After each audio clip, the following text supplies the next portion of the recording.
കാലഘട്ടത്തിന്റെ കൗമാരവദനത്തിൽ കാഞ്ചന കീർത്തിമുദ്ര ചാർത്തിയ ലോകം വാഴ്ത്തിയ പണ്ഡിത സൂര്യൻ വെറുതെയല്ലല്ലോ ശംസുൽ ഉലമയെ അങ്ങനെ ലോകം വിളിച്ചത്. ആ ശംസുൽ ഉലമയ്ക്ക് വഴിപിഴച്ചു എന്നാണല്ലോ ഇവിടെ ചില ആളുകൾ പ്രചരിപ്പിച്ചത്. ആ ശംസുൽ ഉലമയ്ക്ക് തെറ്റുപറ്റിയെന്നാണല്ലോ അവരുടെ ശിഷ്യഗണങ്ങൾ പോലും പറഞ്ഞു പരത്തിയത്. എന്തേ ശംസുൽ ഉലമ ചെയ്ത തെറ്റ്? 44 കൊല്ലം ഈ ഉമ്മത്തിന് മാർഗദർശനത്തിന്റെ വെളിച്ചം നൽകി ശംസുൽ ഉലമ വഴി നടത്തുമ്പോഴും ഒരു നിമിഷം പോലും താൻ ഭൗതികതയ്ക്കടിമപ്പെടണമെന്ന് ശംസുൽ ഉലമ തീരുമാനിച്ചിട്ടില്ല. ഇത് ആധ്യാത്മിക പ്രസ്ഥാനമാണ്. ഇതിന്റെ അമരനായകനായി എന്നും തനിക്ക് വിരാജിക്കണമെന്ന് ശംസുൽ ഉലമ ഉള്ളുകൊണ്ട് ആഗ്രഹിച്ചിട്ടില്ല. ആ മഹാനുഭാവൻ ജീവിതത്തിൽ ഏറ്റവും കൂടുതൽ സ്വപ്നം കണ്ടത് സമസ്ത എന്ന മഹാപ്രസ്ഥാനം അതൊരു വടവൃക്ഷമായി വളരണമെന്നാണ്.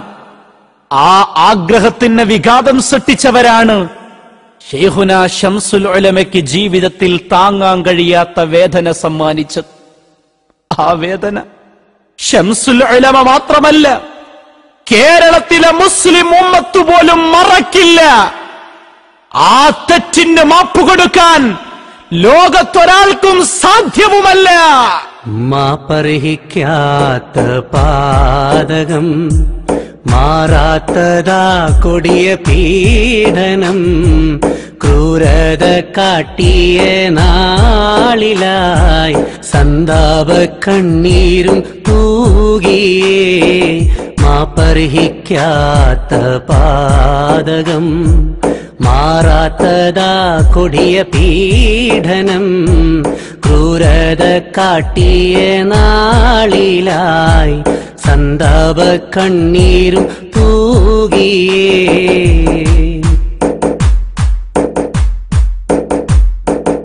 ആകെ വ്യസനത്തിൻ വേളയായി സന്താപ കണ്ണീരാൽ മൂകമായി മാന്യമഹാനായ പണ്ഡിതർ മാനസമാകെ വിതുമ്പലായി.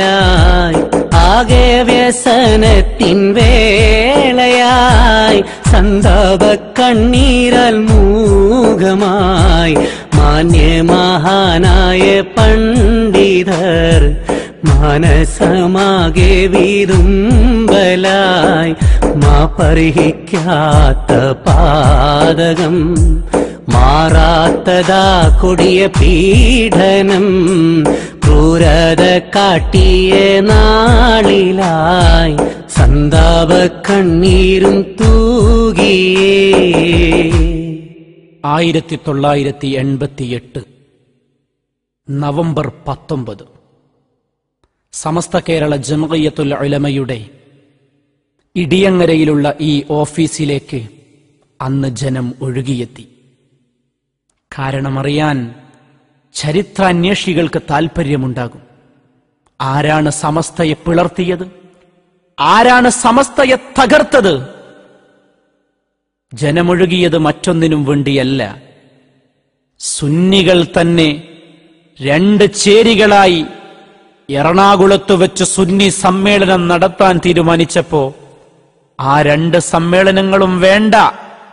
ആ 2 സമ്മേളനങ്ങളും സമുദായത്തിന്റെ ഐക്യഭദ്രതയ്ക്ക് കോട്ടമാണ്. അതുകൊണ്ട് ആ 2 സമ്മേളനങ്ങളും നിർത്തിവെക്കണമെന്ന് ആ 2 സമ്മേളനത്തിന്റെ സ്വാഗത സംഘം ഭാരവാഹികളോടും പറയാൻ വേണ്ടി ശൈഖുനാ ശംസുൽ ഉലമയും സമസ്തയുടെ സമുന്നതരായ നേതാക്കളും ഇടിയങ്ങരയിലെ ഈ ഓഫീസിലേക്കാണ് വന്നത്. ജനം തമ്പടിച്ചു നിൽക്കുന്നു. ആളുകൾ മുഴുവൻ കാതുകൂർപ്പിച്ചിരിക്കുന്നത് ശൈഖുനാ ശംസുൽ ഉലമയുടെ വാക്കുകൾക്ക് വേണ്ടിയാണ്. ഒരു മൊട്ടുസൂചി വീണാൽ പോലും അതിന്റെ ശബ്ദം കേൾക്കാം. അത്രമാത്രം മൗനം അവിടെ വാചാലമാണ്. മഹാനായ ശൈഖുനാ ശംസുൽ ഉലമ ആ യോഗത്തിന്റെ പ്രാധാന്യങ്ങൾ വിശദീകരിച്ചുകൊണ്ട് പറയുകയാണ്, കേരളീയ മുസ്ലിം സമൂഹത്തിന്റെ ആധികാരിക പണ്ഡിത സഭ അത് സമസ്ത മാത്രമാണ്.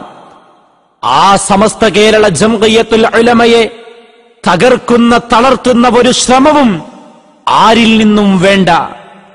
സുന്നികൾ ചേരിതിരിഞ്ഞുകൊണ്ട് എറണാകുളത്ത് നടത്താനിരിക്കുന്ന 2 സമ്മേളനങ്ങളും മാറ്റിവെച്ച് ഒരേയൊരു സമ്മേളനം മാത്രം, അതും സുന്നി സമ്മേളനം എന്ന പേരിൽ നടത്തണമെന്ന് ആഹ്വാനമങ്ങ് നടത്തേണ്ട താമസം താൻ പഠിപ്പിച്ചു വിട്ട ശിഷ്യഗണങ്ങൾ തന്നെ ഗരാവോ ചെയ്യാനും തന്നെ തെറിവിളിക്കാനും മുന്നോട്ട് വന്നപ്പോ ആ മനസ്സിന് വല്ലാത്ത വേദനയായി. കേരളത്തിലെ മുസ്ലിമീങ്ങൾക്ക് സമാനതകളില്ലാത്ത ചരിത്രമാണത്. സമസ്തയുടെ ചരിത്രത്തിലെ കരിദിനമാണത്. ആ പണ്ഡിത സൂര്യനൊന്ന് പുറത്തിറങ്ങണമെങ്കിൽ രാജ്യത്തെ നിയമപാലകരെ വിളിക്കേണ്ടി വന്നു എന്ന ഗതികേട് സമസ്തയുടെ ചരിത്രത്തിലുണ്ടായെങ്കിൽ ആരാണ് ഈ സമൂഹത്തെ തകർത്തത്? ആരാണ് ഈ സമൂഹത്തിന്റെ അഖണ്ഡതക്ക് വിഘാതം സൃഷ്ടിച്ചത്? ഉത്തരം പറയേണ്ടത് സമൂഹമാണ്.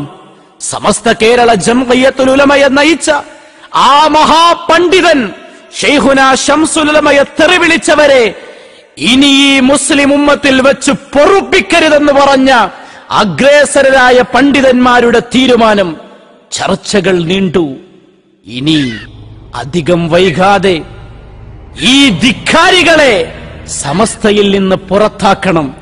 അതിനു വേണ്ടിയാണ് 1988 ഡിസംബർ 1 വ്യാഴാഴ്ച